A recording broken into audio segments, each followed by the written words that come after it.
Hi friends, എല്ലാവർക്കും പുതിയൊരു വീഡിയോയിലേക്ക് വീണ്ടും സ്വാഗതം. ഇന്നത്തെ നമ്മുടെ വീഡിയോ എന്ന് പറയുന്നത്, ഇന്ന് ഞാൻ ഷെയർ ചെയ്യാൻ പോകുന്നത് ഒരു റഡാർ കാലിബ്രേഷൻ എങ്ങനെയാണ് ചെയ്യുന്നത് എന്നുള്ളതാണ്. ഈ കാണുന്ന വാഹനം എന്ന് പറയുന്നത് ഒരു മെഴ്സിഡസിൻ്റെ C300 ആണ്. അപ്പോൾ എങ്ങനെയാണ് അതിൻ്റെ പ്രൊസീജിയർ, നമുക്ക് എന്തൊക്കെ കാര്യങ്ങളാണ് അതിൽ വേണ്ടത് എന്നുള്ളതൊക്കെ എൻ്റെ ഈ വീഡിയോയിലുണ്ട്. അപ്പോൾ വീഡിയോ നിങ്ങൾക്ക് ഇഷ്ടപ്പെട്ടുണ്ടെങ്കിൽ, ഉപകാരപ്പെട്ടുണ്ടെങ്കിൽ മറക്കാതെ ചാനൽ സബ്സ്ക്രൈബ് ചെയ്യുക, എന്നെ സപ്പോർട്ട് ചെയ്യുക. അപ്പോൾ നമുക്ക് വീഡിയോയിലോട്ട് കിടക്കാം. ഈ വാഹനത്തിലെ എഞ്ചിനെ കുറിച്ച് പറയുകയാണെങ്കിൽ, ഇതിൽ വന്നിരിക്കുന്ന എഞ്ചിൻ എന്ന് പറയുന്നത് ഒരു 4 സിലിണ്ടർ പെട്രോൾ എഞ്ചിനാണ്. അത്യാവശ്യം നല്ലൊരു പവർഫുൾ ആയിട്ടുള്ള എഞ്ചിൻ തന്നെയാണ്. ഈ ഒരു എഞ്ചിൻ എന്ന് പറയുന്നത് ഈ ഒരു C300ൽ മാത്രമല്ല, മെഴ്സിഡസിൻ്റെ പല മോഡൽ വാഹനങ്ങളും നിങ്ങൾക്ക് ഈ എഞ്ചിൻ കാണാൻ സാധിക്കുന്നതാണ്. അപ്പോൾ അതുകൊണ്ട് ഈ ഒരു എഞ്ചിനിൽ മാത്രമാണ്, ഈ ഒരു വാഹനത്തിൽ മാത്രമാണ് ഈ എഞ്ചിൻ എന്ന് വിശ്വസിക്കേണ്ട. എല്ലാ മോഡൽ വാഹനങ്ങളിലും നിങ്ങൾക്ക് കാണാൻ സാധിക്കും. അപ്പോൾ അതേമാതിരി തന്നെ ഇതിൽ വന്നിരിക്കുന്ന വാണിംഗ് നിങ്ങൾ കണ്ടല്ലോ, ഈ ഒരു വാണിംഗ് ആണ് ഈ വാഹനത്തിൽ വന്നിട്ടുള്ളത്. അപ്പോൾ നമ്മൾ സ്കാൻ ചെയ്യുന്ന സമയത്തുണ്ടായിരുന്ന ഫോൾട്ട് ഞാൻ നിങ്ങളെ കാണിച്ചു തരാം. ഇത് കണ്ടല്ലോ, ഈ രണ്ട് ഫോൾട്ടാണ്, ഈ കാലിബ്രേഷൻ ഫെയിലിയർ ആയിട്ടുള്ള രണ്ട് ഫോൾട്ടാണ് നിങ്ങൾക്ക് ഇതിൻ്റെ അകത്ത് കാണാൻ സാധിക്കുന്നത്. ഇതിൻ്റെ അകത്ത് കണ്ടല്ലോ, കൊളിഷൻ പ്രിവെൻറ്റ് അസിസ്റ്റൻ്റ് എന്ന് പറഞ്ഞിട്ടുള്ള ഒരു ഇതിലാണ് ആ ഒരു ഫോൾട്ട് ഉള്ളത്. അപ്പോൾ ഈ ഒരു രണ്ട് ഫോൾട്ട് കൊണ്ട് മാത്രമാണ് ഈ ഒരു വാണിങ്ങും കാര്യങ്ങളൊക്കെ വന്നിരിക്കുന്നത്. അപ്പോൾ ഇതിന് നമുക്ക് കാലിബ്രേഷൻ ചെയ്യണം. അപ്പോൾ അതിൻ്റെ പ്രൊസീജിയറാണ് ഞാൻ നിങ്ങളിപ്പോൾ കാണിക്കാൻ പോകുന്നത്. അപ്പോൾ അതേമാതിരി തന്നെ ഇത് നമ്മൾ നോർമലായിട്ട് നമ്മൾ ഉപയോഗിക്കുന്ന നമ്മൾ ഹോട്ടലിൻ്റെ സ്കാനർ ഉപയോഗിച്ച് തന്നെയാണ് ഞാനിപ്പം ഈ ഒരു കാലിബ്രേഷൻ പ്രൊസീജിയർ ഞാൻ ചെയ്യുന്നത്. ഇത് കണ്ടല്ലോ, ഇതിൻ്റെ അകത്ത് കുറേയധികം ഫോൾട്ടുകളുണ്ട്. അതൊന്നും നമ്മുടെ റിലേറ്റഡ് അല്ല. ഇതിൻ്റെ അകത്ത് അല്ലാതെയുള്ള കുറേ കാര്യങ്ങളൊക്കെ ഉണ്ട്. ആ ഒരു ഫോൾട്ട് മാത്രമാണ് ഇപ്പോൾ കസ്റ്റമറുടെ കംപ്ലയിൻ്റ് എന്ന് പറയുന്നത്. ഈ ഒറ്റ ഫോൾട്ട് മാത്രമാണ് പ്രശ്നം. അതുകൂടാതെ തന്നെ നമ്മൾ സ്കാനർ കണക്ട് ചെയ്യുന്ന സമയത്തുള്ള ഒരു ഫോൾട്ടും കൂടി വന്നിട്ടുണ്ട്. അത് നോർമലാണ്. എല്ലാ മെഴ്സിഡസ് വാഹനങ്ങളും നിങ്ങൾക്ക് കാണാം, നമ്മൾ സ്കാനർ കണക്ട് ചെയ്യുന്ന സമയത്ത് വരുന്ന ഒരു കോഡ് മാത്രം. അത് നമ്മൾ എപ്പോഴാണ് സ്കാനർ വരുന്നത് ആ സമയത്ത് അത് പോകുന്നതുമാണ്. അപ്പോൾ അതേമാതിരി തന്നെ ഈ വാഹനം എന്ന് പറയുന്നത് വളരെ കുറഞ്ഞ കിലോമീറ്റർ മാത്രമേ ഓടിയിട്ടുള്ളൂ. ഇതിപ്പോൾ അങ്ങോട്ടല്ല, 29,000 കിലോമീറ്റർ മാത്രമാണ് ഓടിയിട്ടുള്ളത്. ഈ വാഹനത്തിൻ്റെ ആക്സിഡൻറ്റ് സമയത്തുള്ള ഫോട്ടോ എൻ്റെ കയ്യിലില്ല, അതുകൊണ്ട് തന്നെ ഞാൻ അതിൻ്റെ അകത്ത് ആഡ് ചെയ്യുന്നില്ല. എന്നാൽ ഈ ഒരു വാഹനം കണ്ടല്ലോ, ഇതിൻ്റെ അകത്ത് ഇതേമാതിരി ചെറിയൊരു ഇടിയാണ് ആ വാഹനത്തിൽ സംഭവിച്ചിട്ടുള്ളത്. അപ്പോൾ ഇതേമാതിരി തന്നെ ഈ ഒരു ബമ്പർ കോർണർ ഡാമേജ് ആയ പോലെയാണ് ഈ ഒരു വാഹനത്തിലും സംഭവിച്ചിട്ടുണ്ട്. പക്ഷേ പ്രശ്നം എന്തെന്നാൽ, ഈ ബമ്പറിൻ്റെ അലൈൻമെൻറ്റ് കണ്ടല്ലോ, ഇതിപ്പോൾ ഔട്ടാണ്. ഈ അലൈൻമെൻറ്റ് ഔട്ടോട് കൂടി വാഹനം ഡ്രൈവ് ചെയ്ത് കഴിഞ്ഞാൽ ഇതിൻ്റെ കാലിബ്രേഷൻ ഫെയിലായി പോകും. അപ്പോൾ കാലിബ്രേഷൻ ഫെയിൽ ആകുന്നതെന്ന് പറഞ്ഞു കഴിഞ്ഞാൽ, ഇതിൻ്റെ അകത്ത് ഈ ബമ്പറിൻ്റെ സെൻറ്ററിൽ വരുന്ന ലോഗോയ്ക്കകത്താണ് ഇതിൻ്റെ റഡാർ വരുന്നത്.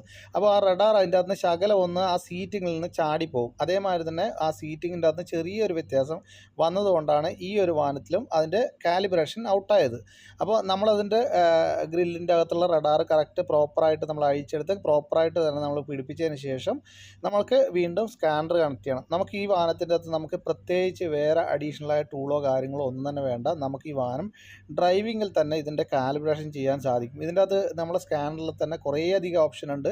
കാലിബ്രേഷൻ്റെ ഉണ്ട്, അതേമാതിരി തന്നെ മിസ്അലൈൻമെൻറ്റ് എങ്ങനെ ചെയ്യാം, അതേമാതിരി തന്നെ പെർഫോം കാലിബ്രേഷൻ ചെക്ക്, കുറേ കാര്യങ്ങളുണ്ട്. നമുക്ക് അതിൻ്റെ അകത്ത് നമുക്ക് ഏതാണോ വേണ്ടത് നമുക്ക് ആ പ്രൊസീജിയറിനനുസരിച്ച് നമുക്ക് ചെക്ക് ചെയ്യാൻ സാധിക്കും. ഇതിൻ്റെ അകത്ത് ഇപ്പം എത്രത്തോളം ഔട്ട് ഉണ്ട് എന്നുള്ളതൊക്കെ നമുക്ക് ഇതിൻ്റെ അകത്ത് മനസ്സിലാക്കാൻ സാധിക്കും. അതേമാതിരി തന്നെ ഈ ഒരു വാഹനത്തിനകത്ത് കൊടുത്തിരിക്കുന്ന റഡാർ എന്ന് പറയുന്നത് നമുക്ക് സ്ക്രൂ വെച്ച് അഡ്ജസ്റ്റിംഗ് ടൈപ്പല്ല, ഇതൊരു നോർമൽ ഒരു ഫിറ്റ്മെൻ്റ് ആയിട്ടുള്ള ഒരു റഡാറാണ് ഈ ഒരു വാഹനത്തിൽ വന്നിട്ടുള്ളത്.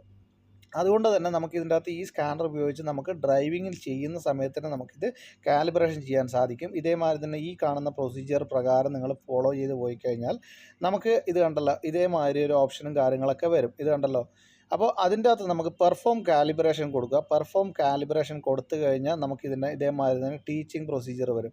അത് നമ്മൾ അതിനുശേഷം നമുക്ക് ഇതിൻ്റെ അകത്ത് എന്തൊക്കെയാണോ എഴുതി കാണിക്കുന്നത് ആ പ്രൊസീജിയറിൽ അങ്ങ് കറക്റ്റായിട്ട് ഫോളോ ചെയ്ത് പോയി കഴിഞ്ഞാൽ ആ പ്രൊസീജിയർ ടീച്ചിങ് പ്രൊസീജിയർ സ്റ്റാർട്ടാവും. ഇത് കണ്ടല്ലോ, 1 to 100 വരെ ആ സെറ്റായി കഴിഞ്ഞാൽ ആ കാലിബ്രേഷൻ സക്സസ് ആവുന്നതാണ്. ഇതിപ്പോൾ കണ്ടല്ലോ, ഞാനത് കംപ്ലീറ്റ് ചെയ്ത് ഞാൻ കാണിക്കുന്നില്ല, കാരണം ഞാൻ ഡ്രൈവിങ് ചെയ്യുന്ന സമയത്ത് സ്ക്രീൻഷോട്ട് എടുത്ത് വെച്ചതാണ് ഈ കാണുന്നത്. ഇതിപ്പം കണ്ടല്ലോ, സക്സസ് ആയിട്ടുണ്ട്. അപ്പോൾ ഇപ്പം വാണിങ്ങും എല്ലാം തന്നെ പോയിട്ടുമുണ്ട്.